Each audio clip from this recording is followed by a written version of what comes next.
तो hello friends मान आशा करूँ सब यार ठीक ठाक हा और मैं भी सही सलामत हूँ। तो मैं और एक वीडियो लेके चलो तुम्हें लगी एक न्यू ब्लॉग लेके चल सिर्फ नागपुरी में। तो चला आज जान पहचान हो जाओ मैं कहाँ से है कौन मोर कहाँ नाम है के।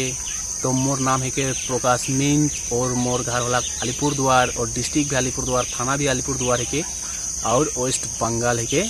तो चला कुछ बात करा जाओ भाई। तो मोर वीडियो में के बहुत सारा सपोर्ट करा था और बहुत सारा प्यार दुआ था सिखा चलते मैं आज मोर ई ब्लॉग के मैं बनाता हूँ सिर्फ तू नहीं कर लगिन।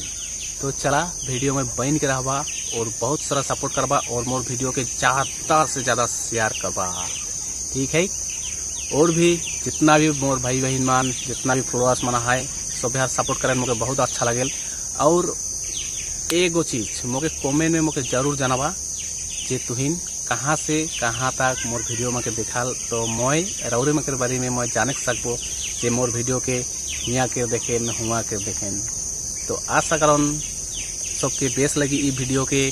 तो वीडियो के लाइक सब्सक्राइब तो चैनल के नाम तो मोर जानल एस के ब्लॉग बोर्ड प्रकाश और मोर फेसबुक पेज में भी जावा सेम नाम पावा, ठीक है। तो चला आई वीडियो इतने तक बाय।